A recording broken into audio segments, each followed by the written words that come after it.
The sound of gold scraping against bone. Year 20,784 CE. You're standing on a Roman street, your back crushed against cold stone. Thousands of bodies press in from every side. There's nowhere to step, nowhere to turn.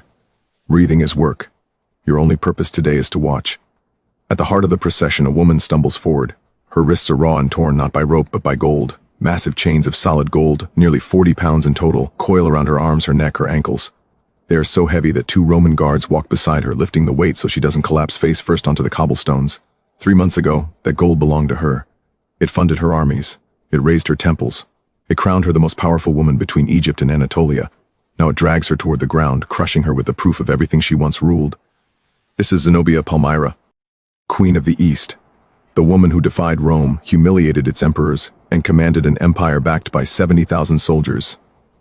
Now she moves through the capital like a living exhibit, paraded for the pleasure of the crowd.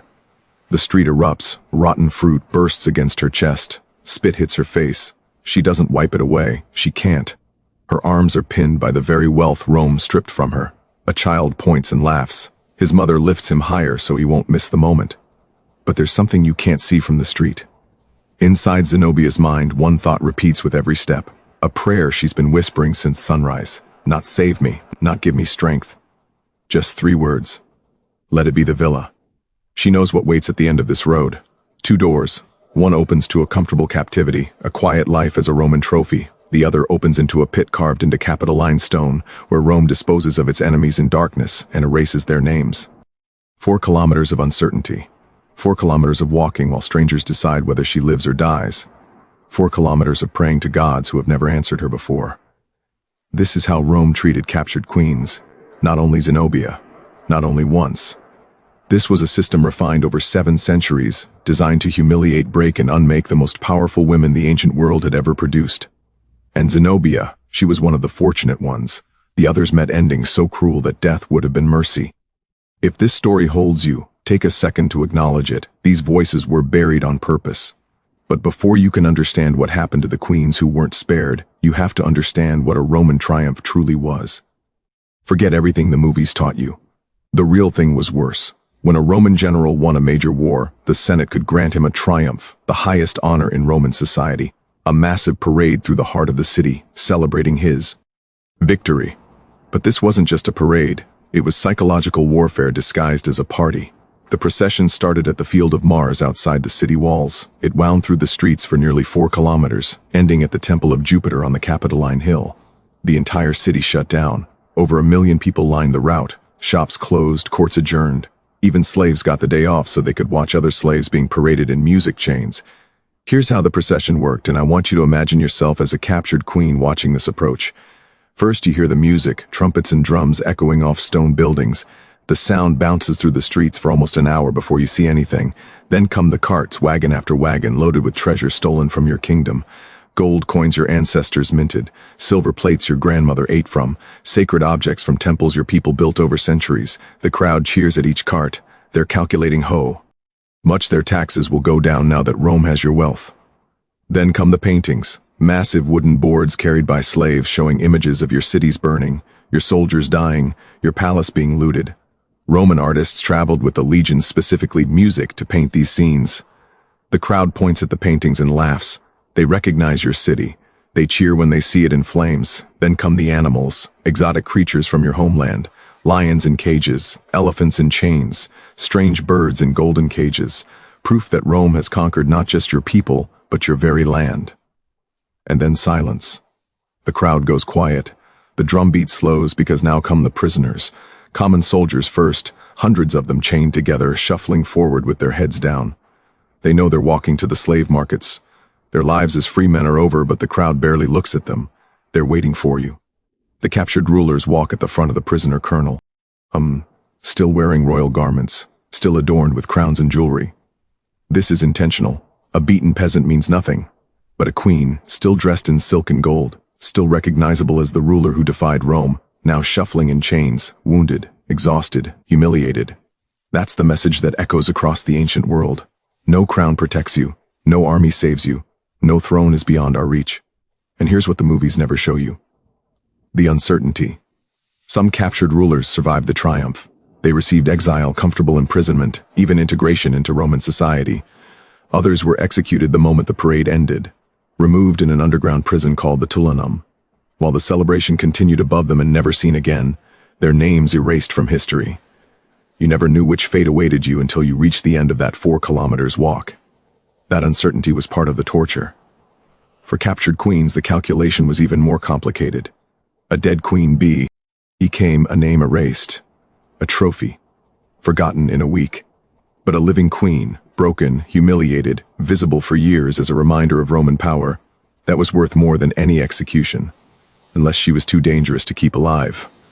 The decision rested entirely with the emperor, and you wouldn't know his choice until a guard either handed you the keys to a villa or carried out the sentence. In 60 CE, on a cold island at the edge of the known world, a queen discovered exactly how little her crown was worth to Rome. Her name was Boudica, and her story is one of the most brutal in Roman history. She was queen of the Iceni, a Celtic tribe in what is now eastern England. Her husband, King Prasutaris, had spent his entire reign trying to keep peace with Rome. He paid their taxes, he followed their laws. He even left half his kingdom to Emperor Nero in his will, a desperate attempt to protect music his family after his death. The other half he left to his 2 daughters. It was a reasonable plan, a compromise that should have satisfied everyone. Rome ignored it completely. Within days of Prasutaris' death, imperial officials arrived with soldiers. They announced that the entire kingdom now belonged to Rome. The will meant nothing. The alliance meant nothing. Decades of loyalty meant nothing. They began seizing everything. Iceni nobles were dragged from their homes in the middle of the night. Estates that had music belonged to families for generations were confiscated before dawn. Relatives of the dead king were chained and marched into bondage while their children watched. Boudica protested. She was the queen. Her husband had been a Roman ally. There were treaties, there were laws. She demanded to speak with the procurator, a man named Catus Decianus. He agreed to meet with her. What happened next was recorded by the Roman historian Tacitus, whose father-in-law served in Britain during this period. Tacitus doesn't hide what happened. He doesn't soften it. He describes it with the kind of direct horror that tells you even Romans were disturbed by what their officials did. Boudica was seized by soldiers in front of her own people. They humiliated her in the public square. The queen who had ruled beside her husband for decades degraded before her subjects. They tied her to a post and they flogged her. A Roman flogging wasn't like being hit with a belt. They used a flogram, a whip with multiple leather strips embedded with metal balls and fragments of sheep bone.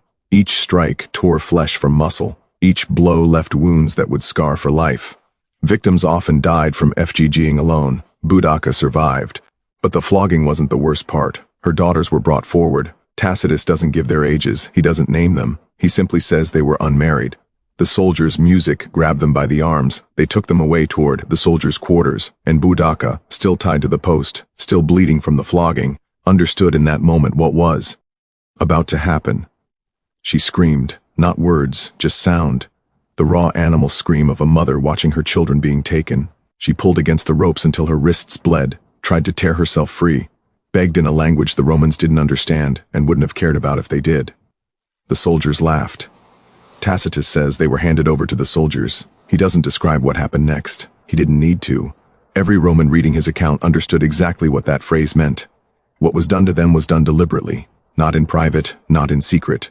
In front of the Iceni people, in front of their mother, still bleeding from the flogging, still tied to the post, made to watch helplessly from where she stood because closing her eyes meant abandoning them. This was the message. This was what happened to anyone who questioned Rome. Your queen is nothing. Your princesses are nothing. Your entire tribe is nothing. Catus Decianus expected the Iceni to submit after this display. He expected them to be too terrified, too broken to resist. He was catastrophically wrong. Within weeks, Boudica raised an army, not just the Iceni. Word of what happened to the royal family spread across Britain like wildfire. Tribes who had tolerated Roman rule for decades suddenly saw their own daughters in those princesses, their own wives in that flogged queen. They came by the thousands, then the tens of thousands. Boudica led them first to Camulodunum, the Roman capital of Britain. The city had no walls. The veterans who lived there had grown soft and complacent, convinced music their conquered subjects would never dare to rise. The Iceni burned it to the ground. They left no one untouched. Music, men, women, children, slaves, anyone with a connection to Rome. They didn't take prisoners. They didn't ask for surrender. This wasn't conquest. This was revenge. Londinium was next, the largest trading city in Britain. The Romans tried to evacuate, but thousands were left. Boudica's army showed snorts no mercy. Archaeologists have found a layer of burned debris across London dating to exactly this music period, a red line of destruction that marks how completely the city was razed. Tacitus claims the final death toll was 70,000 Romans and Roman allies. Other sources put it even higher, and through music it all, Boudica led from the front riding a chariot. Her daughters beside her, the same daughters who had been wronged in the public square. Now watching Roman cities burn, Tacitus preserved a speech he attributed to her before the final battle. Standing before her army, she declared that she came not as a queen fighting for her kingdom. She came as a mother, avenging what had been done to her daughters. The final battle came at a location that's never been identified. Roman discipline and tactical positioning overcame Boudica's larger but disorganized force. The rebellion was crushed. Boudica poisoned herself rather than be captured. She can do what Rome did to captured queens. She had already experienced a taste of it. Her daughters disappear from history after the initial assault. Their names were never recorded, their fates unknown. Maybe they died in battle. Maybe they took poison beside their mother. Maybe they were captured and suffered the very fate Boudica had fought to avenge. We'll never know. Rome made sure of that. 40 years before Boudica painted Britain red with Roman blood, another queen learned that sometimes survival is its own form of torture. Her name was Thusnelda, and her story might be the cruelest of all, not because of what was done to her body, but because of what was done to her bloodline. She was the wife of Arminius, a Germanic chieftain who handed Rome its most humiliating military defeat in history. You might not know his name, but you know what he did. In 9 CE, Arminius ambushed 3 entire Roman legions in the Teutoburg forest. 15,000 soldiers walked into that forest. Almost none walked out. 3 days of slaughter in the rain, music, and mud. Legion eagles, the sacred standards that represented Rome itself, captured by barbarians. The commander Varus took his own life rather than be taken alive. When news reached, Emperor Augustus, the most powerful man in the world, reportedly wandered his palace for months afterward, banging his head against the walls, screaming into the darkness, "Give me back my legions." Rome never forgot that defeat. They never forgave it. And when they couldn't capture Arminius himself, they went after everyone he loved.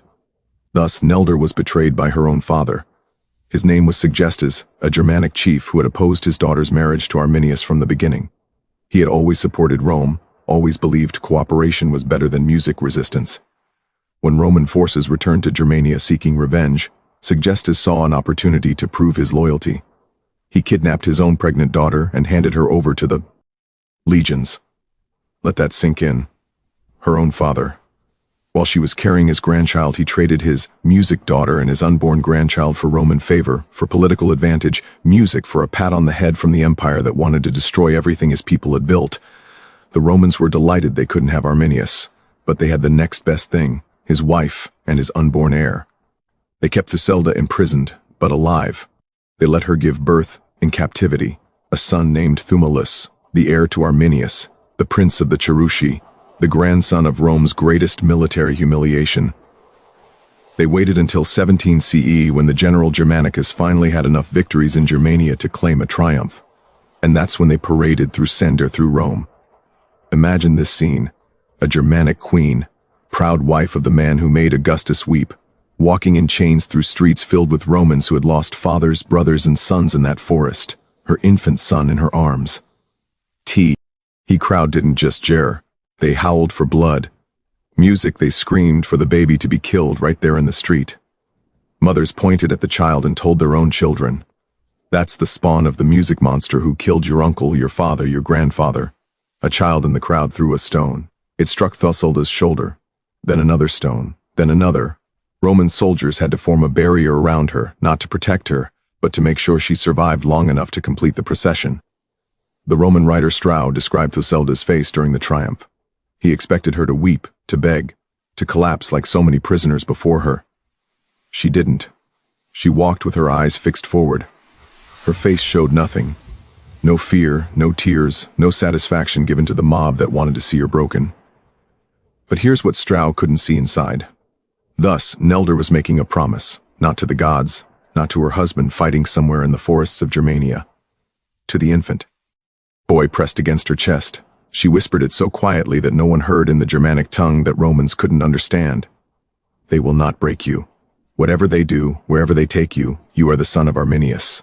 You carry his blood. And one day, she never finished the promise. Because she already knew she couldn't keep it, she held her son against her chest and walked 4 kilometers through pure hatred. But her defiance couldn't protect him. Thelycus was raised as a Roman slave, the heir to Germania's greatest hero. The prince who should have led his people against Rome was instead trained as a gladiator. Think about what that means. Romans went to the arena to watch prisoners' music fight for entertainment. They ate figs and drank wine while men struggled on the sand. They cheered when combat ended, when a body fell, when victory was declared. And somewhere in that arena, fighting for their amusement, was the son of the man who had defeated 3 legions. The emperors knew exactly who he was. Every time they watched him fight, they were watching the son of their greatest enemy struggle to survive. Every wound he took music was revenge for Teutoburg. Every time he prevailed, he was proving that Rome had broken the bloodline of Arminius. Most Romans in the crowd had no idea. They just saw another barbarian with a sword trying to survive another day. But that was the point. The prince of the Cherusci reduced to anonymous entertainment, his royal blood meaning nothing, his father's legacy erased with every fight. Did Thelycus know who he was? Did anyone ever tell him that his father was a hero, that his mother had been a queen, that he was supposed to lead armies, not die for applause? Or did he grow up believing he was music, nothing, just another slave, just another body for the arena? We'll never know because Rome made sure no one recorded his story. The sources say he died at Ravenna, lost in the arena, the last of Arminius's bloodline, his life ending on the sand while Romans cheered and ate their lunch. Nobody recorded at his final opponent. Nobody remembered his last words. He was just another fallen gladiator, another body removed while the crowd waited for the next fight. And that was exactly what Rome wanted. Thus, NDA herself vanishes from history after the triumph. No record of her death, no mention of her fate.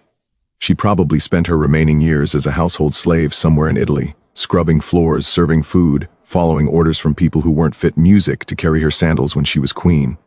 Did she ever learn what happened to her son? Did she hear rumors from other slaves? Did she die hoping he was still alive somewhere, still fighting? Or did she die knowing that the promise she whispered during the triumph, the promise that they wouldn't break him, had been broken before he could even remember her face? The woman who had stood beside the greatest Germanic hero of all time, reduced to property. Her husband dead, her son lost in the arena, her father living comfortably as a Roman collaborator, rewarded for his betrayal. That was Roman mercy, not death, not even public torture. Just a slow grinding erasure of everything you ever were. Now you understand what Zenobia was thinking during those 4 kilometers. She knew about Boudica. Every queen in the ancient world knew about Boudica. The story was passed down as a warning. This is what happens when Rome decides to make an example. She knew about Thusnelda, about the son raised as a gladiator, about the slow destruction of an entire bloodline. So when Zenobia felt those golden chains crushing her wrists, she wasn't just experiencing physical pain. She was calculating, would Aurelian execute her? Would he hand her over to his soldiers like Boudica? Would he keep her alive as a trophy, watching her children be absorbed into the empire that destroyed her? 4 kilometers of those thoughts, 1 million Romans screaming for her blood. And at the end, she got the door that didn't lead to the execution chamber. Emperor Aurelian made a calculation of his own. Zenobia was too famous to simply execute. For 5 years, she had ruled an empire that stretched across the Roman East. She had minted coins with her face, declared herself Queen of Egypt, styled herself as the new Cleopatra. Killing her would make her a martyr, a symbol of resistance, a name that rebels would invoke for centuries.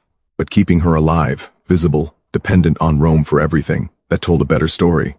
Look at Zenobia. Look at the Queen of the East. She challenged us, and now she lives at our pleasure, eating our food, following our laws, grateful to be alive. Aurelian gave her a villa in Tiberias about 30 kilometers from Rome, a comfortable prison, a gilded cage. The Historia Augusta tells us what happened next.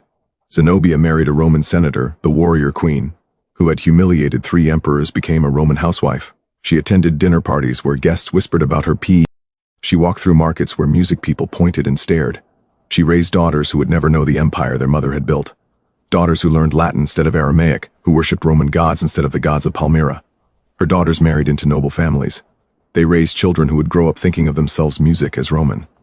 Within 3 generations, the bloodline of the Queen of the East had been completely absorbed. No one would remember that they carried the blood of a woman who once ruled more land than most Roman emperors ever touched.